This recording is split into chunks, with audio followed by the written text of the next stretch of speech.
And I'm not at Hobo Depot right beside it. All right, today we're gonna talk about something really, really cool. Why? Because I feel like I want to talk about it. That's why. Look, I just want to talk about it. All right, today we're gonna talk about a 4-string bass. Now, I wish I had Reggie Parker here because he could tell you more in depth about a 4-string bass. But Reggie ain't here. All right, so I'm here. So today I'm looking at my 2000. What is this? This is a 2001. I think it is. It's a Mexican P bass. All right, and my question we'll talk about, and this is for beginners. Okay, don't you professional guys? Y'all can go to the next channel. We're talking about should I be ever should look ever shoulda oughta look, should I ever be afraid of taking this on a choir gig? Now, on an R&B gig, on a blues gig, on a reggae gig, master, bruh, master right here. All right, but on a choir gig, should I ever take this on a choir gig? And I want people to understand, yeah, you can take it any way you want. It's yours. Don't ever be chumped down because you didn't bring a 5. That's the most ridiculous thing I've heard. Because if you're coming through the sound area or the PA, you're gonna sound amazing anyway. And if you're a great player, you're gonna really sound amazing. All right. So first of all, let's get this mentality of everywhere you go, you gotta have a 5. No, that's not good, guys. All right, and that's not something good to teach your people that you're teaching. You know, some of us are teachers. Like, oh well, you know, if you're gonna get around if you're gonna go to church, look, you're gonna go to church. You're gonna have to have you a 5-string, 6-string, 20, and 15-string, cause you gotta get away from the organ player. What? Look, eat. What? No, you just need to play bass, man. You need notes. You need notes, meaning you need to play solid notes. All right, today I'm coming through my SM900 and my BBC cab. All right, and I'm using my Mexican. This is my Mexican P bass. You know, it was my shop bass for years. It's a little dusty right now. I should have wiped it off before I came out here, but it's been in the shop. That's right, girl. I'm sorry. I sorry. All right, so you're trying to figure out. So I should have brought my 5, cause man, I'm gonna need to drop down to that low C and drop down to that low B, and then man, I'm gonna miss it. No, you're not. If you think about it, you will miss it. If you don't think about it and you just play bass, you're not going to miss it.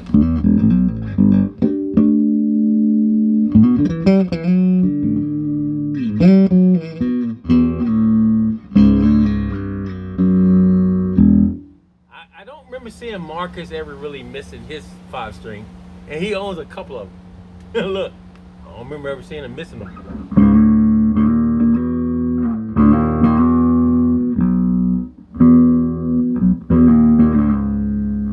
I messed it up.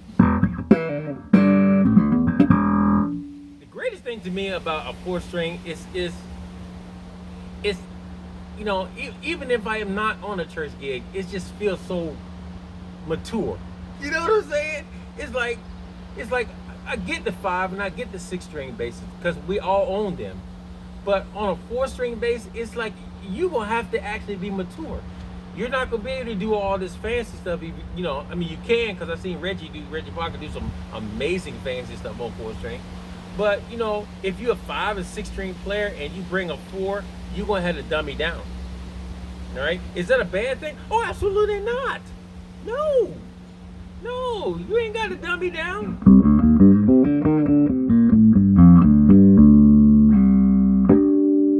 No, your notes are the same notes if you had a 5. The only problem is you ain't got no low B, and now you have to actually play the song.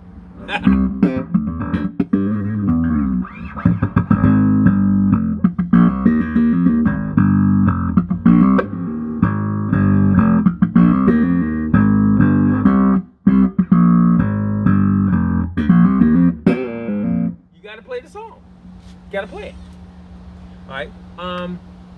Another thing is, it is so many, and I'm talking to my beginners. It's so many wrong impressions. Look, I said wrong impressions. It is so many wrong impressions out there about a 4-string. Like, why? I don't know. So if all the 5s and 6s go away, what do you got? You got a 4. You're going to have to play a 4. Look, I first started out on a 4, and then I graduated, and went to a 6. Graduated and went to a 6, not a 5. Graduated and went to a 6, and then I came back to a 5. Do I ever miss it? No, man. It's like you got, say if you got some great 4s in your arsenage. I said arsenage. But you only play your 5, so your 4s don't see any daylight.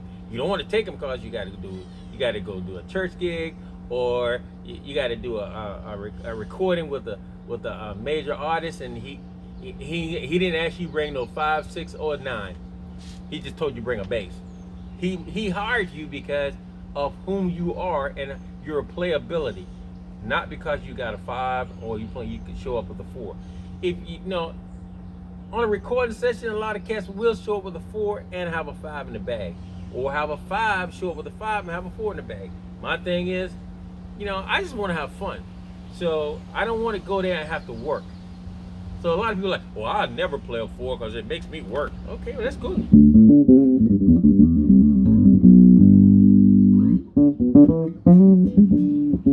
I'm gonna ask Jocko next time no, you can't because he ain't hear me.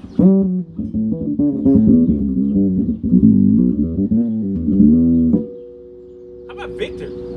Victor plays a 4. Stanley plays a 4.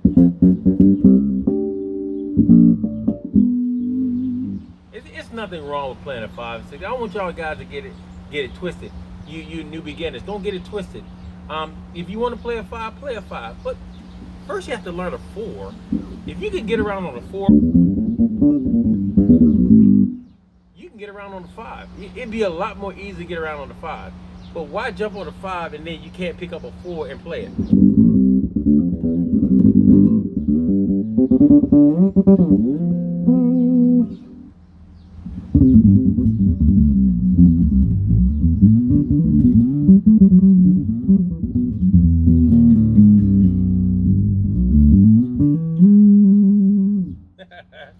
This bass is so versatile.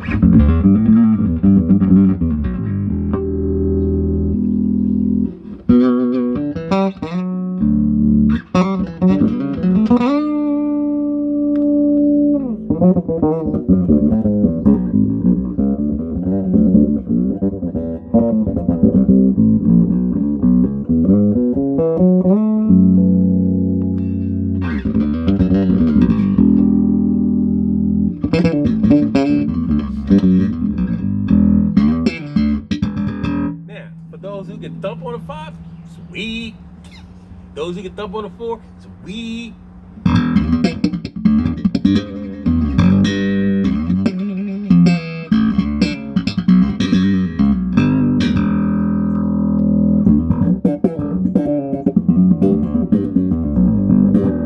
And I know you can hear me going through certain tonals. That is the tone master preamp. It's not a preamp, it's just a passive with like 8 settings.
And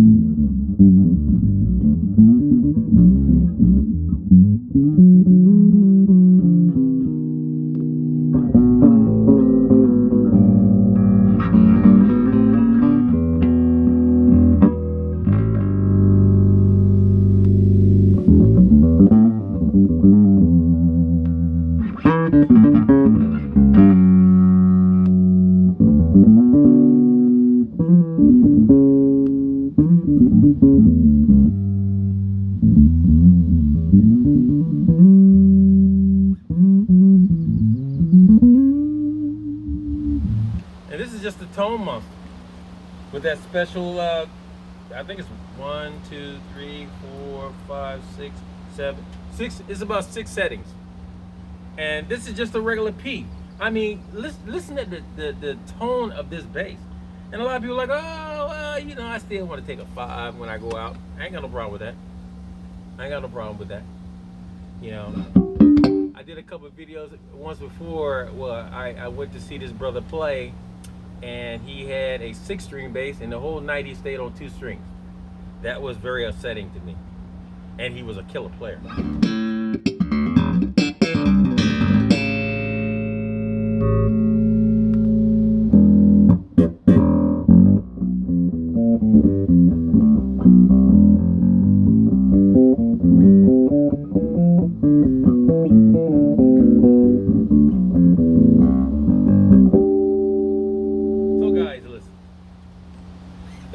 Don't get caught up in the hype about the 5, about the 6, 7, 8, 9, 10. You can play what you want because it's your money, and you can go buy what you want. Problem is, if you're not ready for a 5 and you jump out there with a 5, you will be upsetting. Look, maybe not to you, but to somebody who's in the audience going,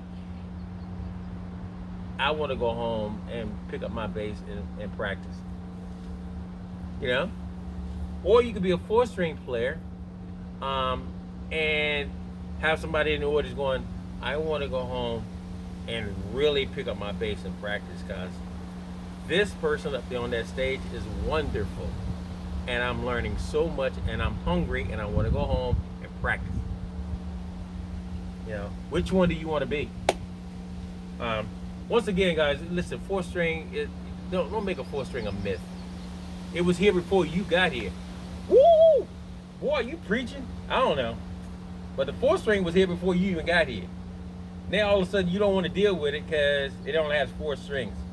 And somebody told you at church you need to bring a 5 or 6. That way you can, you know, you cool.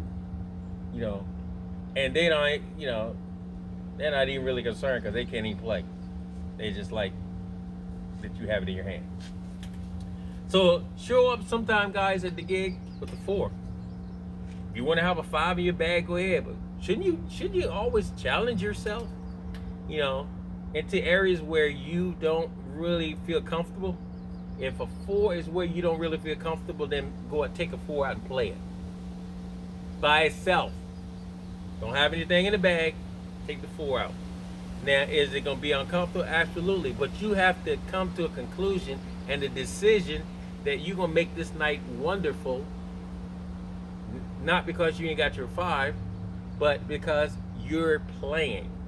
God has given you the opportunity to play and to stand before people and play. Whether you got a 4 in your hand, a P bass or a jazz bass or a Music Man or a Ken Smith 4-string or Federa 4-string or I don't know, Status, Muckaroy, I don't know, Hobo Depot 4-string, you know, bass, low end bass 4-string, wherever you got in your hand, you don't want people out there in the audience to look at you and go, he's not comfortable tonight. I normally see him play a 5. I don't know why he's got that 4. But you want people to look on stage and go like, wow, this dude's playing a 4 tonight. He's more comfortable with the 4 than he is with the 5. Thanks for coming by to Hobo Depot, guys. Thanks for checking out my videos. Thanks for praying for us. We're always praying for you guys. Please keep us in prayer constantly. Please, I ask you, please. Please share, like, subscribe, And what else you need to do? Oh, keep checking on Hootie. 'Cause he has an attitude right there, but we're going to take care of that. Thanks again for letting me come in your home. Shout the car out, folks. Charlie Long. And I'm right beside the Hobo Depot. Nice.